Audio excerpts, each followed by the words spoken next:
तो फ्रेंड्स, स्वागत है आपका वीके स्टडी 2.0 में। आज हम बात करने वाले हैं विद्युत का पार्ट टू।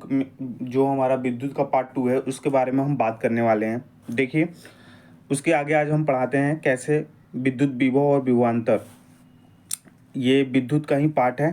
तो हम स्टार्ट करते हैं। देखिए, विद्युत विभव और विभवांतर, इसमें अंतर क्या है। देखिए, वह क्या है जो विद्युत आवेश को प्रवाहित कराता है। आइए जल के प्रवाह से सादृश्य के आधार पर इसका विचार करते हैं। कैसे?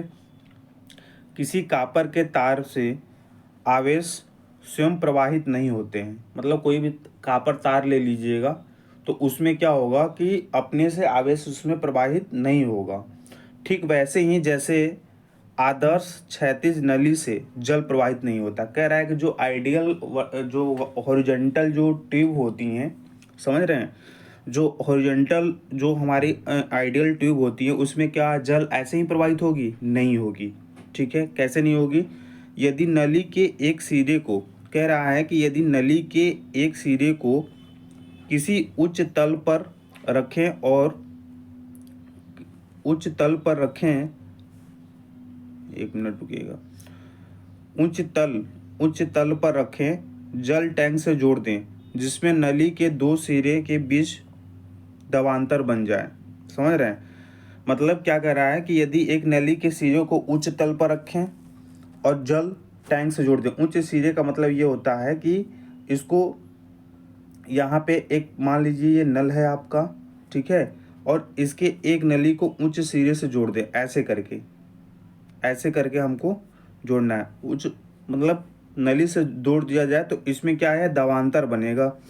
दबांतर मतलब दाब में अंतर, यानी del P equal to P2 minus P1 दबांतर। ठीक है, ओके, आगे बढ़ते हैं। तो प्रवाहित होते ही किसी चालक तार में आवेश के प्रवाह के लिए वास्तव में गुरुत्व बल की कोई भूमिका नहीं होती है। जब भी क्वेश्चंस आएगा, ये क्वेश्चंस पूछा जाता है कि क्या किसी चालक तार में आवेश के प्रवाह होने के लिए वास्तव में किस बल की आवश्यकता होती है? तो कोई भी बलों की आवश्यकता नहीं होती है। मतलब गुरुत्व बल की आवश्यकता होती है? तो बोलेंगे नहीं, गुरुत्व बल की आवश्यकता नहीं होती है।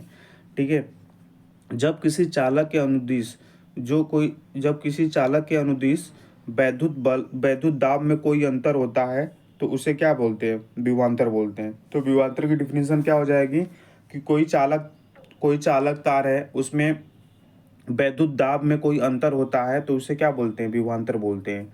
ठीक है, नेक्स्ट, विभव में यह अंतर एक या अधिक विद्युत सेलों से बनी बैटरी द्वारा उत्पन्न किया जाता है। किसी सेल के भीतर होने वाली रासायनिक अभिक्रिया सेल के टर्मिनलों के बीच विभवांतर उत्पन्न कर देती है। ऐसे उस समय भी होता है जब सेल से कोई विद्युत धारा नहीं ली जाती। जब सेल को किसी चालक परिपथ अवयव से संयोजित करते हैं तो विभवांतर उस चालक के आवेशों में गति ला देता है और विद्युत धारा उत्पन्न हो जाती है। किसी विद्युत परिपथ में विद्युत धारा बनाए रखने के लिए सेल अपनी संचित रासायनिक ऊर्जा को खर्च करता है। ठीक है, संचित रासायनिक ऊर्जा को खर्च करता है। अब देखिए, यहाँ से किसी धारावाही विद्युत परिपथ के दो बिंदुओं के बीच विभवांतर को, जैसे दो हम कार्य द्वारा परिभाषित करते हैं जो एकांक आवेश को एक बिंदु से दूसरे बिंदु तक लाने में किया जाता है। किसी विद्युत परिपथ में, कोई आपका विद्युत परिपथ है, उसमें जो है विभवांतर, विभवांतर को डेल V से डिनोट करते हैं। विभवांतर बोलते हैं विभव में अंतर, यानी del V equal to V2 minus V1। Okay, उसमें क्या है कि हम उसको कार्य द्वारा परिभाषित करते हैं। कैसे? देखिए, हम फार्मूला की बात करें तो देखिए, फार्मूले की अगर हम बात करते हैं तो विभवांतर V बराबर होता है, देखिएगा, W/Q होता है। क्या होता है? W/Q। अब देखिए, V बराबर W/Q, तो अब देखिए हमको विभवांतर का अगर हमको मात्रक निकालना है V बराबर W/Q, तो कैसे निकालेंगे? अगर मुझे नहीं मालूम है तो कैसे हम निकालेंगे? देखिए, इस तरह से करेंगे। V बराबर, ये W क्या है? W आपका कार्य है, तो कार्य बराबर F इंटू डी होता है। क्या होता है? F इंटू डी होता है। और हमने पिछला आपके वीडियो में बताया है कि I बराबर Q/T होता है। क्या होता है? Q/T टी होता है, आई बराबर क्यू बाई टी होता है। ठीक है, तो आई तो क्यू बराबर क्या हो जाएगा, यहाँ से हम निकालेंगे तो क्यू बराबर हो जाएगा आई टी हो जाएगा, आई इंटू टी हो जाएगा, नहीं हो जाएगा। तो यहाँ पे क्यू की जो वैल्यू है आई इंटू की टी लिख दीजिए, आई इंटू टी लिख दीजिए। ठीक है, तो देखिए कभी काल आपको क्या बोलेगा, कभी काल फोर्स दे देगा, डिस्टेंस दे देगा, टाइम दे देगा कि इतने सेकंड में ट्रेवल कर रही है, या धारा दे देगा। तो आप विभव इस वाले फार्मूले से भी क्या कर सकते हैं, निकाल सकते हैं। और एक डायरेक्ट फार्मूला होता है v बराबर डब्ल्यू बाई क्यू। ठीक है, बात समझ में आ रही है। नेक्स्ट देखिए, विद्युत विभवांतर का एसआई मात्रक वोल्ट होता है। ये क्वेश्चन आता है, नॉर्मली क्वेश्चन है फ्रेंड्स ये। ठीक है, विद्युत विभवांतर का जो एसआई आपका जो मात्रक होता है क्या होता है, वोल्ट होता है एसआई मात्रक। ठीक है, ठीक है। इटली के भौतिकी वैज्ञानिक अलेसांद्रो बोल्टा के नाम पर रखा गया। अब ये क्वेश्चंस अगर इसको पूछना होगा फ्रेंड्स तो पूछा जाता है एग्जाम में कि इटली के मतलब जो जो हमारे विभव का जो बोल्ट जो मात्रक होता है इसका नाम किसने दिया था। तो भौतिकी जो हमारे भौतिकी इटली के थे वैज्ञानिक, हमारे इटली के भौतिकी वैज्ञानिक अलेसांड्रो बोल्टा के नाम पर रखा गया था। ठीक है, इसने क्या बोला था कि यदि किसी विद्युत धारावाही चालक के, ठीक है, यदि किसी विद्युत धारावाही चालक के दो बिंदुओं के बीच कूलाम आवेश को एक दूसरे बिंदु तक ले जाने में 1 जूल का कार्य करना पड़ता है तो उन दो बिंदुओं के बीच विभवांतर 1 वोल्ट होगा। कहने का मतलब यह है कि किसी धारावाही चालक के बीच यदि दो बिंदु है ए और बी और इनके बीच एक कूलाम आवेश, ठीक है, एक कूलाम आवेश एक बिंदु से दूसरे बिंदु तक ले जाने में अगर हमको 1 वोल्ट, अगर यहाँ से एक बिंदु से ले जाने में 1 वोल्ट का हमें मतलब क्या करना पड़ रहा है, कार्य करना पड़ रहा है, तो इसमें क्या होता है कि 1 वोल्ट इक्वल टू हो जाएगा आपका 1 जूल बटा कूलम हो जाएगा। क्या हो जाएगा, कूलम हो जाएगा, 1 जूल बटा कूलम हो जाएगा। ठीक है, तो हम इसे क्या कह सकते हैं, हम इसे कह सकते हैं जैसे हमने आपको ऊपर बोला था कि जैसे देखिए 1 वोल्ट इक्वल टू जैसे हमने बोला था v equal to W by cube हमने बोला था।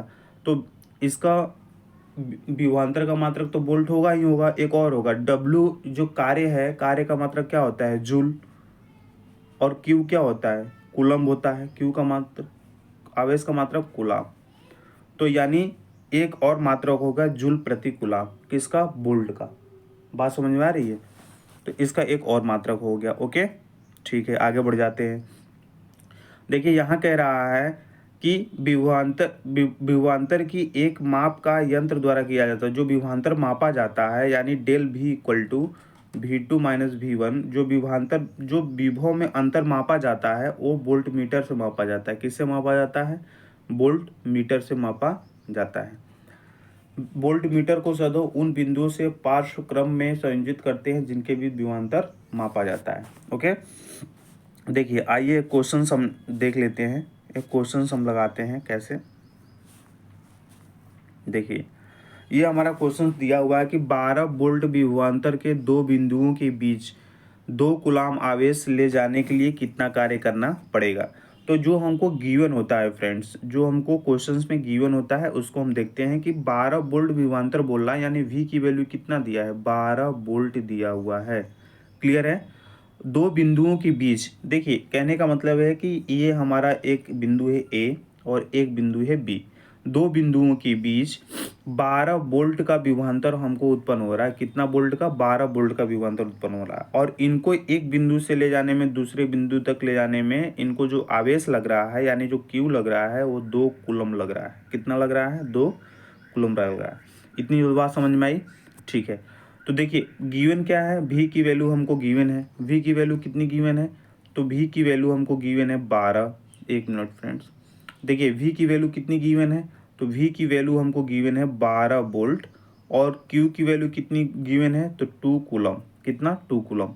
तो हम आपको फार्मूला बताएं कि V बराबर होता है W बाई Q, क्योंकि कितना कार्य किया जाता है यानी W की वैल्यू हमसे पूछ रहा है। किसकी वैल्यू पूछ रहा है, W की वैल्यू।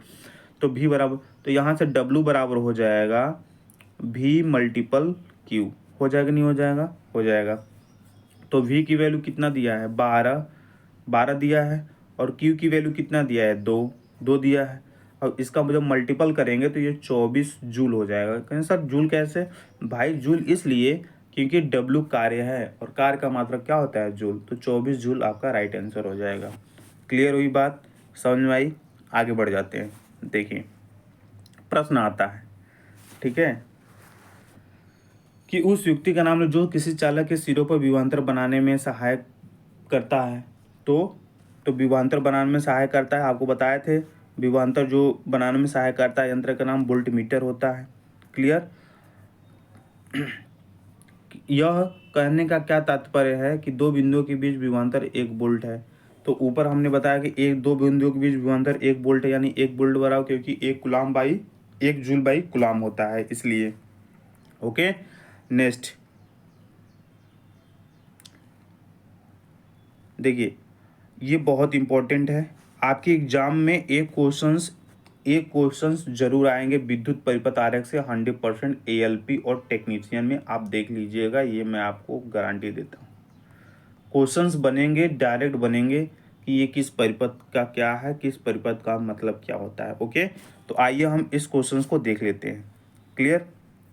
देखिए क्वेश्चंस डायरेक्ट पूछता है इसमें विद्युत, ये आपको प्रतीक दे देगा और बोलेगा कि विद्युत सेल क्या होता है। तो देखिए विद्युत सेल जब पूछेगा कि ये आपको डायग्राम दे देगा, डायग्राम देने के बाद पूछेगा क्या है, तो विद्युत सेल है। कैसे? क्योंकि एक पर पॉजिटिव है और एक पर निगेटिव, तो पॉजिटिव निगेटिव विद्युत सेल ही पर होता है, तो विद्युत सेल हो जाएगा। ओके, सेकंड देखिए इसमें विद्युत, इसमें जो लगा हुआ है, तो इसमें सेल तो लगा हुआ है बट सेलों का सीरीज लगा हुआ है एक ऐसे करके, तो हम कह सकते हैं कि ये बैटरी है और सेलों का संयोजन। सेल के संयोजन का मतलब ये होता है कि सेल जो है, सेलों के संयोजन का मतलब ये होता है कि सेल तो लगे हैं लेकिन संयोजन क्रम में लगे हैं। तो देखिए एक सेल यहाँ पर है, एक सेल यहाँ पर है, ठीक है, यानी 2 से 3 सेल इसमें लगे हुए हैं, तो इसका मतलब क्या कर सकते हैं कि इसका संयोजन है। ठीक है, तीसरे में देखिए कह रहा है कि खुली या प्लग कुंजी अथवा स्विच, जब ये सिंबल देगा तो इसका मतलब होता है खुली, प्लग, कुंजी अथवा स्विच होता है। ठीक है, ठीक है। चौथा देख लेते हैं, बंद। जैसे हम कोई भी पॉइंट है, देखिए यहाँ पॉइंट लगाया है, यहाँ देखिए कुछ नहीं है यानी ओपन है, तो इसको हम ऐसे टिक से याद कर सकते हैं कि चलो भाई ओपन है, इसमें कोई पॉइंट नहीं है, तो इसका मतलब ओपन हो गया, ये प्लग कुंजी है अथवा स्विच है। लेकिन अगर पॉइंट लग गया, इसका मतलब बंद कुंजी है। कौन सी कुंजी है? बंद कुंजी है और स्विच है। क्लियर है? ठीक, नेक्स्ट बढ़ते हैं। देखिए अब यहाँ हम देख लेते हैं, देखिए यहाँ पे जो है, अगर ये जो 2 लाइनें हैं, 2 लाइनों के बीच में एक तीसरी लाइन आ जाती है और डॉट बन जाता है, यानी संधि का मिलान है, यानी इधर से भी रास्ता है, इधर से भी रास्ता है, इधर से भी, बट बीच में एक मिलान है, यानी तार संधि है। जहाँ पे एक तार, 2 तार, 3 तार मिलते हैं उसे क्या बोलते हैं? तार संधि बोलते हैं। क्लियर हुई बात? क्लियर। अब देखिए अगर ऐसा सिंबल देख लिए, ऐसे करके फिर ऐसे करके फिर यूं करके, यानी क्रॉसिंग हो रही है, क्रॉस कर रहा है ना, एक लाइन दूसरे को क्रॉस कर रहा है, तो इसे हम क्रॉसिंग बोल देंगे। ठीक है, विद्युत बल्ब आप लोग को पता है, बल्ब या ऐसे बना देगा या बल्ब ऐसे बना देगा जनरली। क्लियर? तो ये विद्युत बल्ब का होता है। ठीक है, नेक्स्ट देखिए प्रतिरोधक जो होता है, प्रतिरोध जो होता है कैपिटल R से डिनोट करते हैं, तो प्रतिरोध का ऐसे सिंबल होता है, ऐसे करके, ऐसे यूं यूं यूं करके। ठीक है, ये प्रतिरोध का हो जाएगा। ठीक है, और ये जो प्रतिरोध तो होगा बट प्रतिरोध पर ऐसे क्रॉस लगा होगा, जैसे हमने ऐसे ऐसे बनाया और इस पर हमने क्रॉस कर दिया ऐसे, या ऐसे ऐसे बना करके इस पर एक लाइनिंग कर दी। इसका मतलब होता है कि ये परिवर्ती प्रतिरोध और धारा नियंत्रण है। ठीक है, ये धारा को कंट्रोल करता है, ये धारा को कंट्रोल करने के लिए सिंबल बनाया गया है। क्लियर? ओके, ये आएगा फ्रेंड्स, वादा करता हूँ मैं। एमीटर क्या होता है?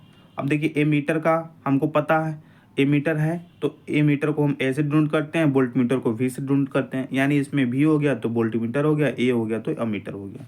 इतनी बात क्लियर है? ठीक है फ्रेंड्स, तो ओम का नियम हम कल पढ़ेंगे, कल हम वीडियो को लेकर आएंगे। तब तक के लिए जय हिंद, जय भारत। आप अपना ख्याल रखिए और मैं इसी तरह से कॉन्टीन्यूअस वीडियो अपलोड करके आप लोग को पूरा एनसीईआरटी का फिजिक्स, केमिस्ट्री और बायोलॉजी समाप्त कर दूंगा। और जहाँ पर आपको डाउट होता आप पूछिए, आप न्यूमेरिकल पूछिए, जो भी नहीं समझ में आता आप मुझसे पूछिए, सर ये नहीं समझ में आई, ये सुनिए यहाँ। ओके, प्लीज़ मुझे सपोर्ट करें, चैनल को सब्सक्राइब करें, लाइक करें। मैं ये नहीं कहता हूँ फ्रेंड्स कि मेरा चैनल मैं बहुत अच्छा वो डिस्क्राइब करता हूँ। आप मुझे मेरे चैनल पसंद आता आप लाइक करें और अपने माता पिता का नाम रोशन करें आप। ठीक है फ्रेंड्स, ओके, तब तक के लिए बाय बाय, टेक केयर, जय हिंद, जय भारत।